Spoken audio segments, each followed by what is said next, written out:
Salve, rapaziada, tamo junto, bora pro vídeo de hoje. Vocês sabem que em alguns vídeos anteriores, recentemente, eu explorei pra vocês a ideia, o conceito de você diminuir o status da mulher no relacionamento como forma de você gerar uma penitência, uma punição para ela provar o arrependimento. Eu quero explorar isso melhor no vídeo de hoje, a partir de alguns comentários que eu li.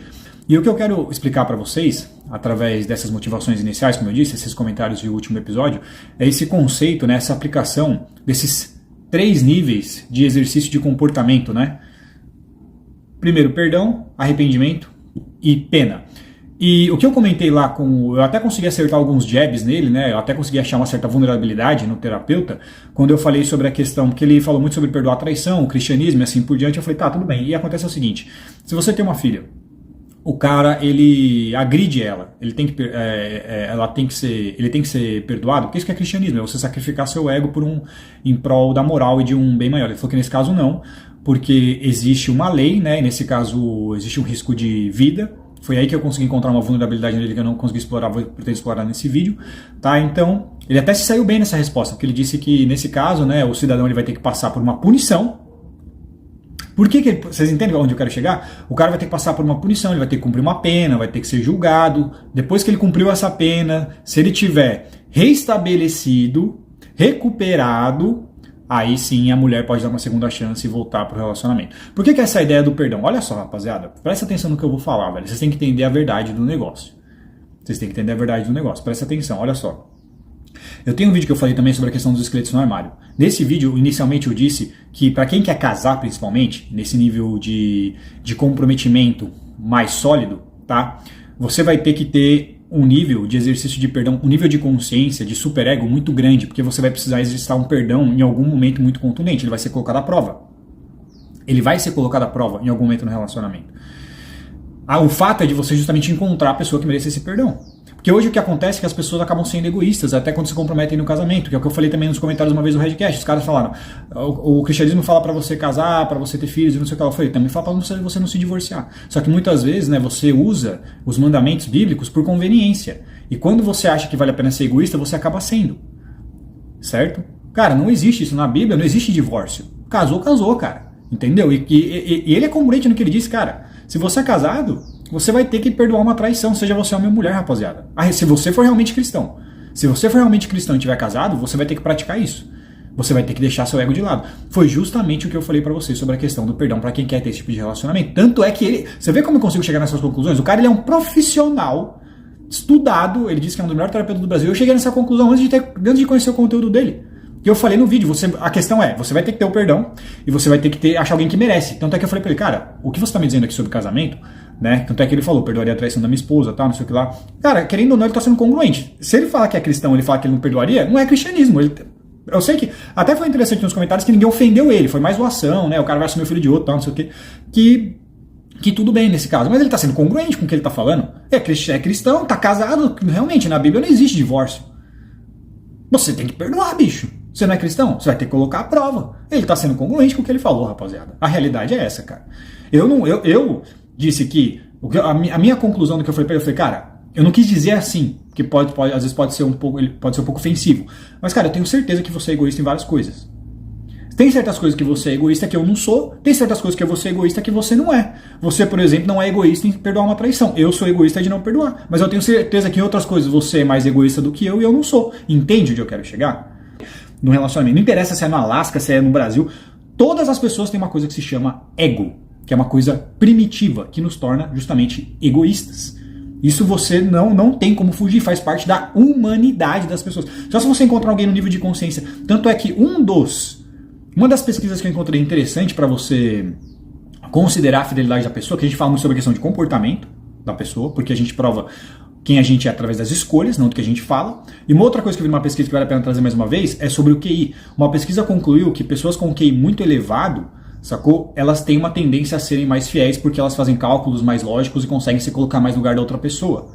O direito ele é muito oriundo da própria natureza, Uma das fontes primárias do direito é o justnaturalismo e, ao mesmo tempo, a própria Bíblia. A própria Bíblia, o cristianismo, os mandamentos de Deus, são uma fonte também do direito romano, certo? E o que o direito estabelece? Pena, punições. Tanto é que ele trouxe esse exemplo. Como que o cara vai provar que ele está arrependido? Se ele bater numa mulher? Se ele pagar a pena. O que eu quero dizer, rapaziada? Arrependimento sem pena não existe. Na própria Bíblia, se você... O que acontece se você não se arrepender? Você não vai ter acesso aos reinos dos céus. A própria Bíblia estabelece que arrependimento e punição, pena, penitência, andam de mãos dadas, porque a gente só aprende através da prática dos nossos próprios erros. A gente tem que ver para quê? Para crer. O ser humano é assim que funciona. Existem esses 3 níveis de exercício de comportamento ao você diminuir o status da mulher, né? Eu devo perdoá-la ou não pelo que houve? Antes disso, tem que vir um arrependimento. Antes do arrependimento, você precisa provar através de uma punição.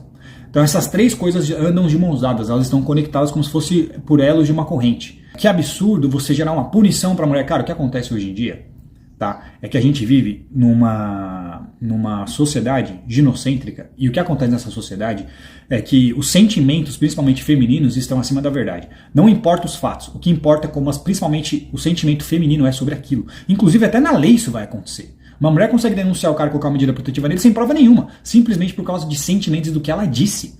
Os sentimentos femininos hoje ele tem um valor muito grande na sociedade, sacou? E muitas vezes eles estão acima da própria verdade dos fatos. Na lei isso acontece, em comportamentos do dia a dia no relacionamento também, inclusive na forma das pessoas pensarem e até você. Porque muitas pessoas, algumas pessoas nesse caso, ficaram incomodadas, né, com o que eu falei de você provar, certo? Que esse é um fato que eu falei, não é? Eu quis provar para vocês, demonstrar como isso é uma verdade, que a punição, arrependimento e o perdão, eles andam de mãos dadas. A realidade é essa. Mas, quando eu digo que você tem que gerar esse tipo de punição, que a mulher tem que provar o arrependimento dela através dela cumprir essa pena, como no exemplo que eu falei do diminuição de status, é uma pena. Muitas vezes essa maneira que o direito ele vai ser aplicado às pessoas, na vida real, com regras e punições se você quebrar essas regras, é oriundo das leis divinas, cara. Esse tipo de aplicação jurídica. É uma das fontes do direito, é a Bíblia. Eu fiz direito, eu estou falando, justnaturalismo, a Bíblia são fontes do direito, certo? Então, qual que é o problema que as pessoas encontram nesse caso? Por que é inapropriado você gerar uma penitência para a mulher se ela errar e você quiser provar que ela prove que ela está arrependida? Porque isso faz ela se sentir chateada. É isso que muitas pessoas pensam. Como a mulher vai se sentir? Então eu devo ou não devo fazer? Não interessa mais a verdade. Muitas vezes o que interessa é o sentimento das mulheres ou o feminino acima dessa verdade, acima dos fatos. Isso faz eu me sentir bem ou eu faz eu me sentir mal? Não importa mais a lógica, a verdade, a conclusão, o denominador comum. O que importa é o sentimento que as mulheres têm sobre aquilo. Então, nesse caso, você gerar uma punição para a mulher provar o arrependimento, eu não estou falando em bater, não estou falando em você colocar ela num cativeiro, não é isso. Eu dei o exemplo do que eu trouxe, né, nesse caso, de você remover privilégios. Por exemplo, o que a lei vai fazer? Dependendo de qual regra você extrapolar, você vai perder um privilégio, que é a sua liberdade. Você vai perder um privilégio, é a mesma coisa. A punição está muito relacionada a você retirar algum privilégio que essa pessoa tem. Para a mulher, o seu comprometimento, como eu falei, é um status, é um privilégio. Para mim, nem tanto, né? Uma aliança, um status de comprometimento, como namoro, noivado, casamento, certo? Outro privilégio que a mulher tem para desfrutar também, que você tem de valor para oferecer, né, que é a validação mais contundente do homem, é o seu tempo, a sua energia, a sua atenção e seu dinheiro, não o sexo. O sexo não vale nada. Como que eu vou provar arrependimento se eu não sou punido por aquilo? Se eu não estou disposto, muitas vezes, inclusive, essa é a principal diferença nesse caso que eu destaquei para vocês, porque é a escolha da mulher. A lei não, a lei você não tem escolha. Sacou? A lei não é assim, pô, você cometeu um crime, cara, eu vou te dar o direito de você provar que você está arrependido. Se você ficar preso, você prova. Se você não quiser provar arrependimento, você fica solto. Não, você vai ser preso de forma compulsória. Nesse caso que eu dei, não existe nada compulsório. A mulher ainda tem a livre e espontânea vontade, por isso que isso prova mais ainda, porque ela está escolhendo fazer isso. Ela está escolhendo provar o arrependimento dela, através do livre-arbítrio, por livre e espontânea vontade, por passar por aquilo. Ela não é obrigada. Cara, sabe por que as pessoas acham que... Algumas pessoas vão achar que isso é inapropriado, que isso é um absurdo? Porque isso faz as mulheres se sentirem chateadas. Você colocar uma punição para a mulher cumprir, para provar arrependimento, é uma coisa que as deixa chateadas. Não importa a verdade sobre isso. Não importa o que eu expliquei até aqui. O que importa, acima de tudo, são os sentimentos dela acima disso. E alguns homens contaminados pelo feminismo vão levar, acima de tudo, os sentimentos da mulher ao não concordar com o que eu estou falando. Porque isso faz ela se sentir chateada. Você não está colocando a verdade em jogo. Você está colocando os sentimentos da mulher, nesse caso, como o que é mais importante, em detrimento do que é verdadeiro. E por último, rapaziada, se você quiser fortalecer meu trampo aqui, pensem em comprar o meu e-book, A Bíblia dos Arquétipos, que o QR Code vai estar aqui na tela. E o livro é totalmente ilustrado por um desenhista profissional. Tá com 5 estrelas lá na Hotmart de avaliação, 25 conto.